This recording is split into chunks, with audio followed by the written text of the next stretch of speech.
Hello, hello. Today we have our matchup cards for week 15, round one of the playoffs. Starting off with quarterbacks today. So we got Jaxson Dart here. It is Washington's rank as a defense against the pass. The running quarterbacks, their pressure rate, how many explosive pass plays allowed, that offense, how fast are they going on the opposite side, that Commanders offense, and then the Giants team total spread, and are they at home? Jaxson Dart's set up in an interesting spot here because he's not running as much, which is the main worry, especially for the next 2 weeks. But this Washington defense is so bad that he would still be a top 10 quarterback for me easily if you believe in the projections. Like he's projected the most points among any quarterbacks, and it's because this Washington secondary isn't good, and the game script matches up well for this passing volume for Dart. So Dart, in terms of his passing points per game, he's only had two over 15 points. He had 15.3 once and then like 21 points one other time in his passing production. So it hasn't been there too much, but against a Washington secondary that is banged up, in the second half of the year, they are 32nd in EPA per dropback. They've just been getting blown out a lot. So against receivers, they're like 22nd. Against quarterbacks, you still see they're 31st against passing production. But if they can get in a close game here, that would help Dart tremendously. Just having the passing volume against this secondary, hopefully that Commanders defense is scoring on a Giants defense, or Commanders offense is scoring on the Giants defense. That's also not very good. So there's a really high ceiling potential here for Dart, even though that rushing has disappeared a little bit. Jared Goff set up better than you would expect maybe in this matchup. Revenge game in Los Angeles. The dome helps when you're thinking these other quarterbacks like a Caleb Williams is playing in 0-degree weather. Goff gets a dome in Los Angeles. That's huge, especially for him. The spread here, being 5.5-point underdogs, really good for his passing volume potential. A lot of the games that we see Goff not do as great in fantasy is just because that volume isn't there. They go up big and they run the ball, have a lot of rushing touchdowns. And if Goff doesn't hit multiple touchdowns, then that's where he's suffering. But if you can get a Rams defense who, as of late, has been average, nothing that you'd be too scared of, and that passing volume is up like it should be against a Rams offense that can help this Lions offense because they're also so good, then Goff, not bad this week. Definitely in Superflex, I would start him. But even consideration for those one quarterbacks is a lower quarterback one this week. Justin Herbert is this last one who went off against the Chiefs in week one. Lots has changed since then. McDuffie might miss this game, which could help him, but also his entire offensive line is going to miss this game like they have for most of the season, especially since week one at least. So the Kansas City Chiefs still a top 5 team against passing production right now, and that is including Herbert doing amazing against them week one. So if you take all the other games, they've really been close to number one, which is scary. For now, they are also a really high pressure team. So Herbert with his offensive line, it hasn't been great recently, and he's not set up well in this game. So that's what worries me. And we just like see it in the team total too. Like the Chargers offense as a whole is projected to score 18 points. That's the real scare in terms of his just upside in the passing touchdowns. So there's some hope. McDuffie, if he misses this game, that helps a little bit, but still don't love it for Herbert this week. Moving to running back, similar to like a Jared Goff here, I would say. Harvey versus Green Bay. It's not great. It's a C minus, I would say, but it's also not horrible. Green Bay, their passing defense has been a lot better than their run defense in the second half of the year, especially. They're 20th in rushing points per game allowed in the second half. So it's not like anything that you're terrified against. They're 11th compared to their schedule in the entire season, but this Broncos team still got a good offensive line, and just the volume here in general for Harvey. That goal line work is his. That is huge. He ran a ton more routes last week, so if he can just get like 3 or 4 receptions, that is big time, especially against a defense like the Packers, which overall is just pretty solid. So in a game that might be a little more low scoring and close, I feel like Harvey can get a good 20 touches against a defense that isn't terrifying. He's at home, which helps him a little bit too. Next running backs, both of them, DeAndre Swift and Monangai, basically the same. They play the same role, so it's the same for them. Another one that against the Browns, not as bad as it's been, I would say. The Browns have definitely benefited from their schedule. Their defensive line is still amazing, but they just get run on so much. And I think that's the Bears are set up well to do here. They are at home in 0-degree weather, 7.5-point favorites, and are already a run-heavy team with a really good offensive line to match that Browns defensive line. So you see, against the schedule, Browns are just 13th now. They had a really bad week against the Titans last week. So that's kind of what you're hoping for here is more of the same there. And I think they are set up well in terms of their volume. So that definitely helps. And similar to Green Bay, Browns, been a better passing defense as of late. They're actually 22nd in the second half of the year in rushing fantasy points per game allowed. And again, a lot of that is just because of the volume going against them. Usually are not winning games, that sort of thing. So teams are running on them. So again, not the greatest spot in the world for Swift or Monangai, but I think Swift especially is playable this week against a Browns defense is good, but in fantasy, a little bit worse than that. Woody Marks set up amazing, I think, this week. 32nd in rushing fantasy points per game since that week 9 mark when they're also the last ranked team in terms of scoring defense. It's not good. This Arizona defense, they've been decimated recently. 3 out of their last 5 games have allowed 40 points. And Woody Marks is set up in a spot here where they're big-time favorites at home. They are projected a Texans offense to score 26 points. That doesn't happen too often for the Texans this year. That offensive line, as you see, is a big problem compared to that defensive line. That has been the story of this Texans team right now. So if you can give them a ton of touches against a really bad defense in a good spot, that's where the hope is.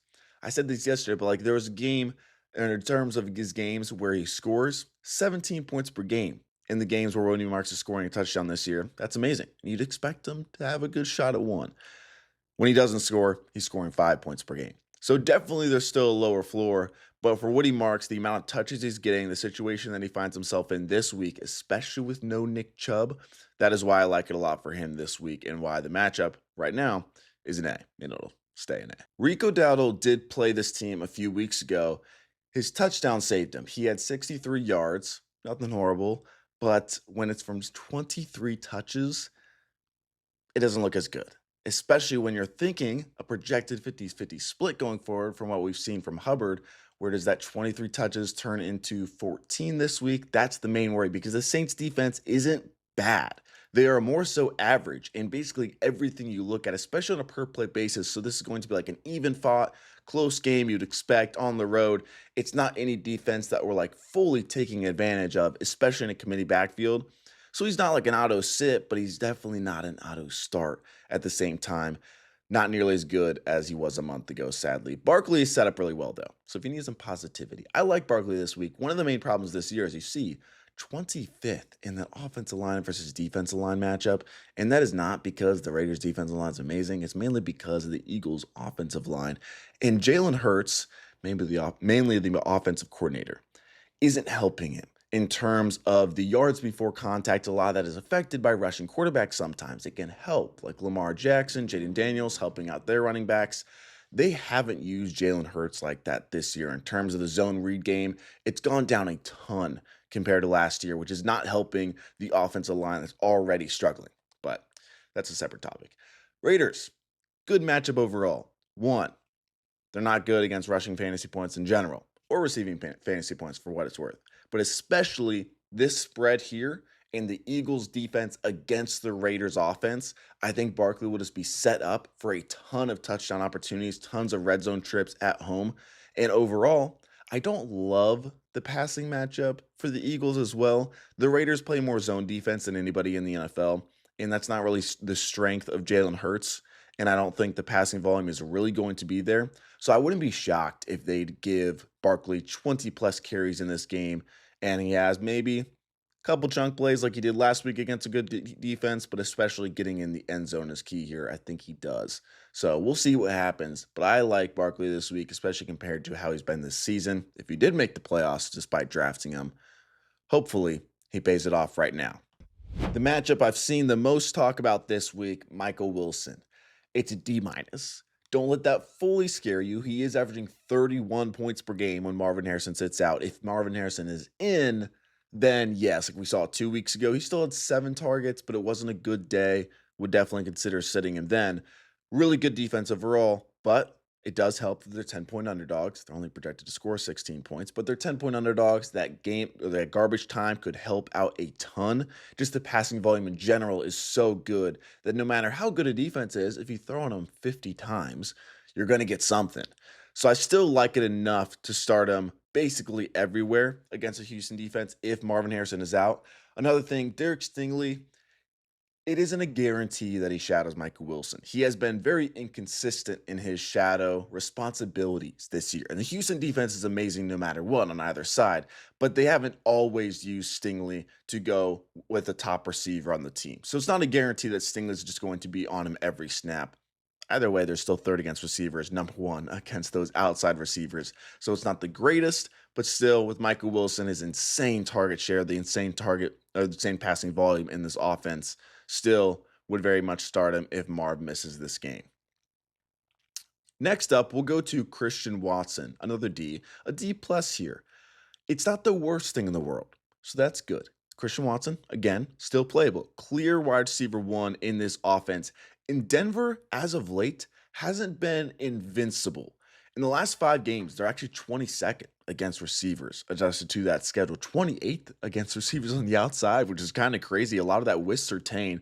And another thing, Surtain is not going to be shadowing just because Green Bay on the outside, it's not that clear wide receiver one, even though in fantasy it kind of is, So, based on the alignment, it's going to be basically a pure 50-50 between Riley Moss and Patrick Surtain on him. Those explosive plays are not there against this Broncos defense. It's not a good matchup overall still, but with Christian Watson being a one-play guy, if he can get that one play, then he'll hit for you. He's still worth a flex-worthy decision for a lot of teams that he's been really good on. If you don't have many other options and you're trying to decide like some random guy on waivers or Christian Watson, then that's when I would I would still stick with Christian Watson there compared to some random guy. Rashee Rice, a similar spot to last week, which might sound scary. You entered the week as the wide receiver one, goes against Houston, doesn't play well. Part of that obviously is the defense, but he also just didn't make some plays where he usually would. The big thing for the Chiefs offense against these defenses that are good against receivers is mainly just their red zone trips. Rice scores so many of his points in the red zone, and if the offense isn't scoring as a whole, it's going to affect Rice more. He's kind of like a running back in some ways because he's a little less matchup dependent. It's more so is the defense as a whole good because a lot of its scoring opportunities and manufactured touches, all that sort of stuff. So the Chargers are like a little worse version of that Texans defense. Really high zone coverage, which is good for Rice. Overall, a really good defense. They're 7th against receivers, 13th on the inside. So it's not a good matchup, but it's not anything that you would bench Rice. Even after last week, I wouldn't ever recommend benching Rashee Rice, especially in this offense. A lot of these Chargers-Chiefs games have been those lower scoring the last couple years at least. So hopefully this kind of turns back to what it used to be when it was like 2020 to 2022, where all these games they were scoring 40 points. Next up, let's go to Jakobi Meyers. 3 straight games with a touchdown after not scoring one the entire season. That can't keep happening forever, but I wouldn't be shocked if it happened this week. The key in this matchup is the first half. If you play Jakobi Meyers and he doesn't score a lot in the first half this week, I would be really scared. I would be really scared because this is the numbers, these last two at the bottom here. 27.5 is the projected total for this Jaguars offense. Probably the highest on the week, honestly. And they are projected to win by 2 touchdowns. So 1 is a really good number for Jakobi Meyers. 1, obviously, is a really bad number. It's a lot better for Travis Etienne. And that's another worry here is that Jets' rushing defense is just as bad. It's a lot worse, actually, than their passing defense. Ever since they lost Sauce Gardner, they're 26 in EPA per dropback, 18th in points. So on a per-play basis, when you're throwing against the Jets, they're not 11th against receivers. They're 11th against receivers because they are constantly being blown out. This also, Jordan Clark has that secondary DB. Maybe people know this. I'm just discovering this. Ryan Clark's son. So no offense to Ryan Clark. I don't mean to put his son as the bright green here. It's just more of an objective thing. Undrafted free agent, first ever game.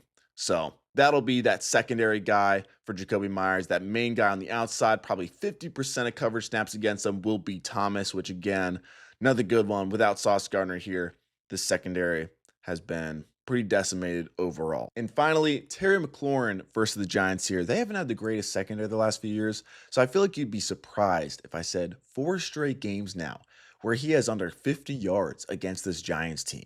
Kind of surprising, including week 1. He wasn't good in week 1 this year.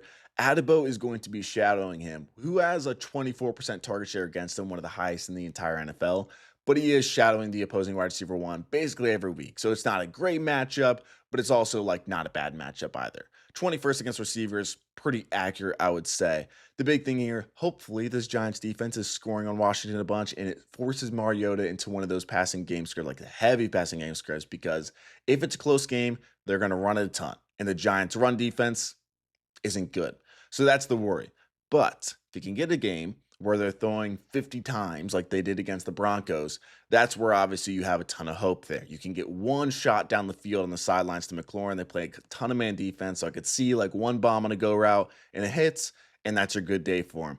But there obviously is a lot of concern. McLaurin hasn't played well against the Giants. It seems like they have his number as that in-division rival. So that's the worry. There's some red flags here, but overall, nothing that I would grade below a B minus. So I hope you guys enjoyed this video. If you have any matchup specific questions, you want me to look up anything for you, I'd be happy to. Leave in the comments, and I hope you guys win round one of the playoffs. Talk to you soon.